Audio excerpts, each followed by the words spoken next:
구독자님들은 몇 살부터가 노인이라고 생각하시나요?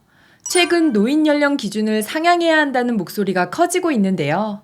하지만 노인 연령의 상향은 어르신들이 받는 각종 혜택, 정년 연장, 노인 일자리, 세대 갈등, 연금 문제 등 다양한 사안들과 함께 고려되어야 할 중요한 문제입니다.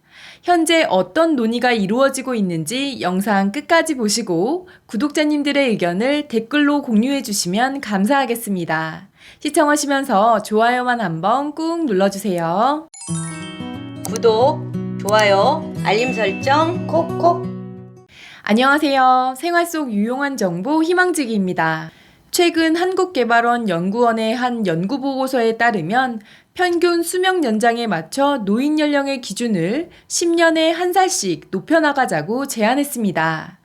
현재 만 65세인 노인 연령 기준을 2025년부터 10년에 한 살씩 올려서 2100년에는 73세까지 높이자는 건데요.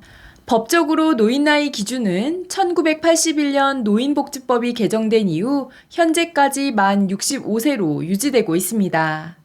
1981년 당시 한국인 기대 수명은 66세로 만 65세라는 노인 연령 기준이 적합했지만 2022년 기준 기대 수명은 평균 82.7세로 17세나 늘어났는데요. 그럼에도 노인 연령 기준은 40년 넘게 그대로 유지되고 있어 그에 맞게 노인 연령 기준을 상향해야 한다는 의견이 나오고 있는 것입니다. 통계청에 따르면 65세 이상 인구는 내년에 1,000만 명을 돌파해 전체 인구의 20%가 되어 초고령 사회에 진입하게 된다고 하는데요. 그리고 2072년에는 인구의 절반이 만 65세 이상이 될 것으로 예측하고 있습니다. 여기에 우리나라가 당면한 큰 문제인 저조한 출산율도 한몫하고 있는데요.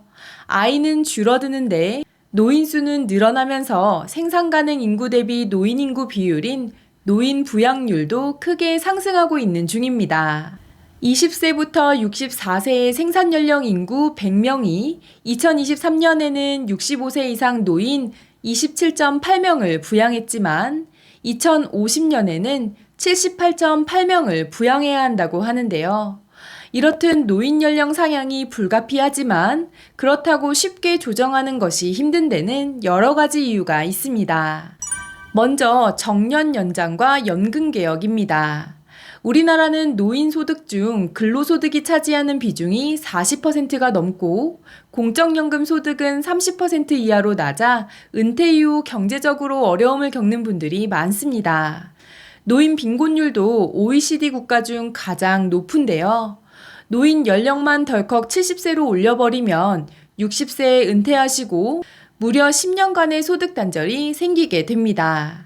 게다가 만 65세에 지급되는 국민연금이나 기초연금도 마찬가지인데요. 만약 노인 연령을 상향하게 되면 동시에 정년 연장과 연금 개혁도 함께 논의가 이루어져야 합니다. 그리고 노인 연령을 높인다면 현재 받고 계시는 여러 가지 노인 혜택에서도 문제가 발생하는데요. 기초연금, 지하철 무임승차, 고속철 30% 할인, 국내선 항공요금 10% 할인, 틀니 및 임플란트 50% 할인, 병원 외래진료비 감액, 고궁이나 박물관 입장료 무료 등 노인들이 받을 수 있는 여러 혜택을 언제부터 수혜가 가능할 것인지, 기존에 받고 있던 분들은 어떻게 할 것인지 등에 대한 문제도 해결해야 합니다. 이러한 상황에서 최근 노인에 대한 복지 혜택 기준을 만 70세로 상향하고 신규 복지 서비스의 연령 기준을 60세부터 80세 등 유연하게 적용하겠다는 서울시의 인구정책 기본계획이 인상적인데요. 늘어나는 수명, 과거와는 달라진 현실을 반영해 복지 수요에 신축적으로 대응하자는 취지입니다. 그리고 한국전력의 보도자료에서도 이러한 변화를 찾아볼 수 있었는데요. 노인 인구 1,000만 명 시대를 대비해 일부 근로자의 기능 자격 연령 제한을 폐지한다고 합니다. 노화 속도와 건강 상태는 사람마다 다르고 최근에는 환갑이 훨씬 지나도 건강을 유지하는 분들이 많아져 합리적이고 실질적인 기준을 만들어 건강한 노인들에게 일할 기회를 제공한다는 것인데요. 앞으로 다양한 분야에서도 이처럼 노인 일자리에 대한 기준이 변경될 필요가 있어 보입니다. 오늘은 노인 연령 상향에 대해 논의되고 있는 내용을 전해드렸습니다. 노인 연령 기준을 올리는 문제는 정년 연장, 노인 일자리, 세대 갈등, 연금 문제 등 여러 가지가 얽혀있기 때문에 신중하게 접근해야 하고 노년층의 복지 향상을 위해 다양한 시스템 개편이 함께 추진되어야 하는데요. 오늘 영상과 관련해 구독자님들의 의견은 어떠신지 댓글로 남겨주시면 감사하겠습니다.